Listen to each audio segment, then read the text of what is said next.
अदा खुशी आहे छा जी पहिरें त इहो सम्झो पहिरियां त इहो सम्झो ख़ुशी छा आहे जी जी हर उहो कमु जेको ॿियनि खे ख़ुशि करे यानी मां ईअं चवां त तव्हांखे ख़ुशी घुरिजे त ख़ुशि कयो वाह सही ॿिए खे ख़ुशि कयो हाणे इहा डेफिनेशन असां कॾहिं सोची ई न आहे न। बाक़ी अदा मां 2-3 मुर्गियूं खाई कंहिं स्पॉट ते वञी बोतलूं पी डांस करे गाना बाना हलाए सीवी तां मोटी आयमि घर अॼु ॾाढो ख़ुशि आहियां मां उहा आरज़ी ख़ुशी आहे बिल्कुलु ख़ुशी आहे पर उहा आरज़ी ख़ुशी आहे तव्हां कंहिं बुखे जेको तव्हांखे मिले 2 ॾींहंनि खां मां मानी न खाधी आहे उनखे वठी वञी हिकिड़ी बिरयानी खारायो 100 रुपए वारी तव्हां हुनजे अखियुनि में जेका चमक ॾिसंदव न तव्हांखे ख़बर पवंदी ख़ुशी छाखे चइबो आहे। सही त तव्हां जेकॾहिं अमीर थियणु चाहियो था उनजो बि नुस्ख़ो आहे ॿिए खे अमीर कयो अच्छा त घुर्जाउनि जूं घुर्जूं जेकॾहिं तव्हां पूरियूं करे सघो था ऐं जंहिंजी जहिड़े तरीक़े सां बिना पैसनि जे बि मदद करे सघो था हाणे मां खे ख़ुशी कॾहिं थी सभ खां वधीक तव्हांजे हिन सुवाल जो जवाबु थो ॾियां मूं 3-4-5 ग़रीब फैमिली जे उस्तादनि खे जेके प्राइमरी टीचर्स हुया उन्हनि खे पढ़ाए मास्टर्स कराए CSS कराए एसि ताईं पहुचायो जो को डायरेक्टर आहे को प्रोफेसर आहे वाह वाह एॾा ख़ुशहाल आहिनि मुंहिंजी दिलि ख़ुशि आहे वाह इहा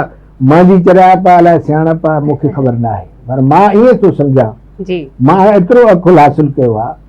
त तव्हांजो ॿियनि खे ठहण में केतिरो किरदारु आहे ख़ुशी तव्हांखे मिलंदी ॿिए खे ख़ुशि करण लाइ। जी सर वाह बहितरीन नकबल साहब as a teacher as a senior असीं त तव्हां इलाही इंस्पायर आहियूं तव्हां जूं ॻाल्हियूं एॾियूं सुठियूं मोटिवेशनल हूंदियूं आहिनि जो असीं बि कुझु सिखण जी कोशिशि कंदा आहियूं। तव्हां पंहिंजी ॻाल्हि में कुझु देरि पहिरीं फरमायो त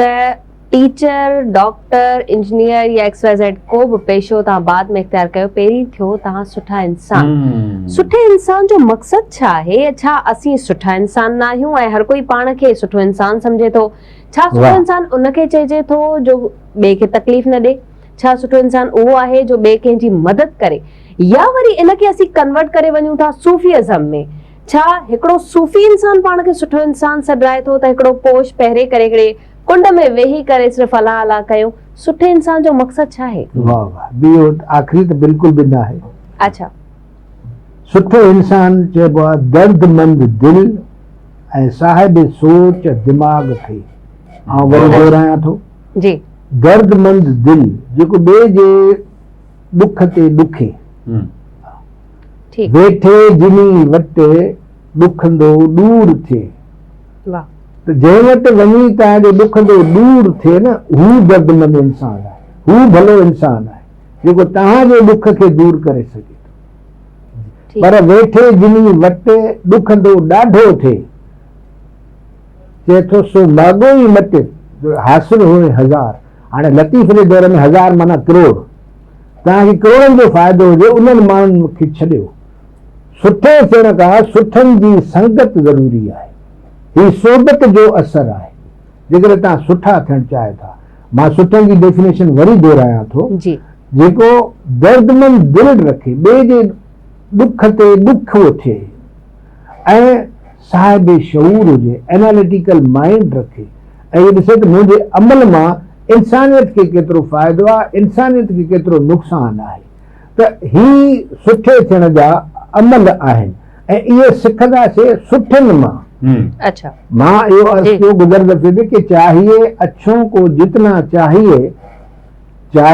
अच्छों को जितना चाहिए और वो अगर चाहें तो फिर क्या चाहिए फिर कुछ नहीं चाहिए फिर कुछ नहीं जॾहिं सुठा तव्हांखे पसंदि कनि त पोइ तव्हांखे मां ज़ाती तव्हांखे चङो ॿुधायां थो ॻाल्हि मां अदब पढ़ंदो हुयुमि 6वीं जमात खां अमर जलील मूंखे ॾाढो मुतासिर कंदो पोइ आगा सलीम वॾो थियुसि त सफ़रनामा पढ़णु शुरू कया अल्ताफ़ शेख साहब हाणे इहे 3 नाला आहिनि जेके सॼी अदबी दुनिया सुञाणे थी जी पर मां हुननि जो आशिक़ सादिक हूंदो हुउसि त मां हुनखे किथे मिलां ॿुधुमि त बाबा हे किताब वठी आयमि चयोसीं हिकिड़ो ॿी किताब खे ॿीहर कढियो सुहिणीअ जंहिंमें हुननि जूं सहियूं हुयूं माना ऑटोग्राफ्स हुआ मां उहो किताब ॿीहर ख़रीद कयो त हाणे हीअ असांजा आइडियल्स। ठीकु। मुंहिंजी ख़ुशकिस्मती आहे त मां कुझु अहिड़ो कयो जंहिंसां टिनी सां मुंहिंजी वेझड़ाप थी, तमामु गहरी वेझड़ाप, गॾु रातियुनि जूं रातियूं, ॾींहंनि जा ॾींहं सफ़र करणु। मुंहिंजी दिलि में जेका ख़ुशी पैदा थिए थी न, हीअ हिकिड़ो ॿियो तरीक़ो थो ॿुधायां जी, ख़ुशी जी। जो, त चाहिए अच्छों को जितना चाहिए। त हिननि माण्हुनि खे हासिल करणु, हिननि माण्हुनि जी सोबत हासिल करणु, तव्हां घणो कुझु सिखी सघो था जेकॾहिं सुठनि इंसाननि जे भरिसां आहियो।